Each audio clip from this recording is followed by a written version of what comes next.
J'ai la chance d'avoir su que je voulais faire de l'informatique depuis l'âge de, 10 ans ou un truc comme ça. Mes potes savaient pas trop ce qu'ils voulaient faire, mais moi, j'ai vu des trucs avec des ordinateurs et je dis c'est ça ce que je veux faire. En vrai, j'ai tenté Sciences Po, sortie du bac, j'ai raté le concours. Et du coup, il a fallu que je trouve un truc.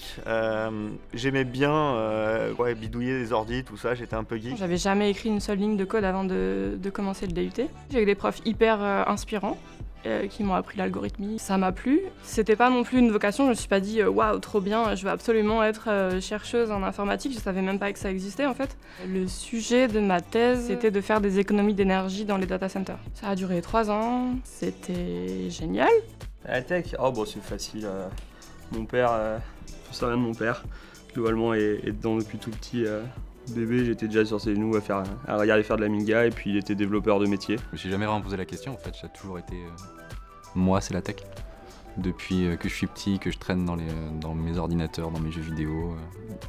Après ça m'a amené à essayer d'ouvrir ces machines, de comprendre comment ça marchait dedans.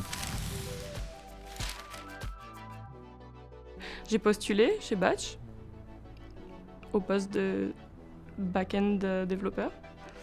Donc j'ai eu un premier call avec Megan et après j'ai fait un entretien plus technique et un dernier call avec Antoine.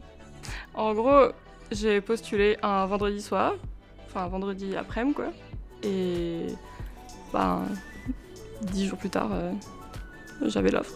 Et moi, je voyais cette équipe assez dynamique qui bougeait et grossissait, donc ça attirait mon intérêt. Puis je voyais surtout les communications et une culture qui transpirait à laquelle j'étais sensible. Et en fait, c'est pour ça que je suis venu, quoi. J'ai rencontré l'équipe de direction, j'ai dit waouh, c'est cool, j'ai envie de travailler avec eux, je vais apprendre des trucs, je vais prendre du fun.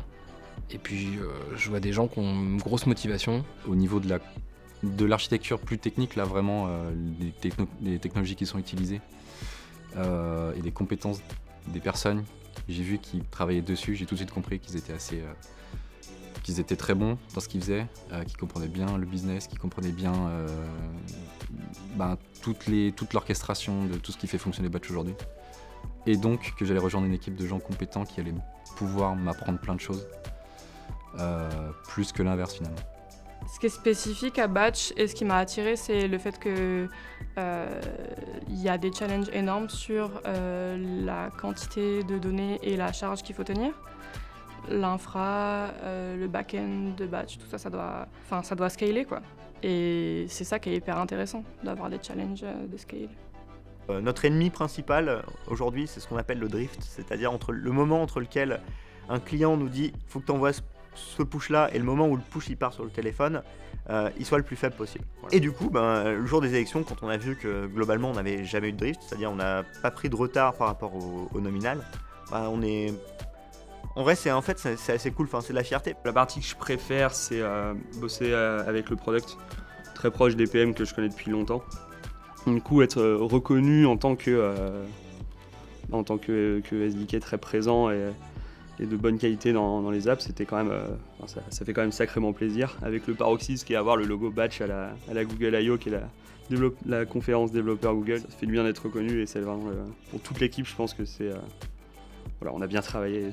Permettre à Batch de devenir vraiment omnichannel, ça relève du coup de l'architecture et de repenser Batch tel qu'il est aujourd'hui. La transition vers l'omnicanalité, c'est bien évidemment un défi technologique, mais je pense que c'est avant tout un défi humain. Parce qu'il y a une part d'inconnu, on est dans un monde où adresser le théâtre de l'omnicanalité, c'est pas être le seul du tout dans la danse en fait, on est beaucoup. Et donc il va falloir exécuter vite, bien. Et ça, il n'y a pas de secret, c'est l'équipe en fait qui fait ça. Il faut réussir à anticiper, c'est réussir à comprendre les usages qui vont être faits et ne pas être un frein aux développeurs. Et ça, c'est mon plus gros learning et aussi ma plus grande conviction, c'est que les entreprises qui marchent bien sont des boîtes qui ont réussi à créer une culture de l'apprentissage et de la remise en question permanente. Un truc qui est cool à Lyon, c'est que tu peux tout faire en vélo. J'habite en périphérie de Lyon, je mets 15 minutes pour venir au boulot. Et ça, c'est cool. C'est une ville qui a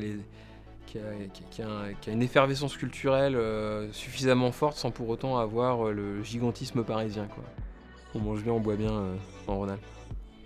Alors j'ai 2 enfants. Il y en a un, l'aîné, qui va avoir 4 ans fin juillet, donc j'étais déjà papa avant d'arriver chez Batch. Et donc j'ai connu aussi la vie de parents n'étant pas chez Batch. La première chose qui est ultra importante, je trouve, c'est le fait que Batch te permette de trouver facilement une place en crèche.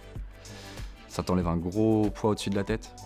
Le fait de pouvoir faire du remote facilement, on est flexible, donc si jamais il y a un problème, je peux m'arranger pour sortir mes enfants de l'école, pour les garder à la maison s'il faut. Moi, je suis arrivée en tant que jeune maman, tout le monde m'a demandé si ça se passait bien, si c'était pas trop compliqué. C'est hyper facile, je dépose à la crèche, je viens après, j'arrive à 9h30. Donc c'est tout nouveau pour moi aussi, mais ça se passe super bien. Alors, si on m'avait dit tu vas bosser 7 ans, 8 ans sur le même truc et qui est toujours pas, que ce soit toujours cool. Ouais, j'aurais pas dit ça.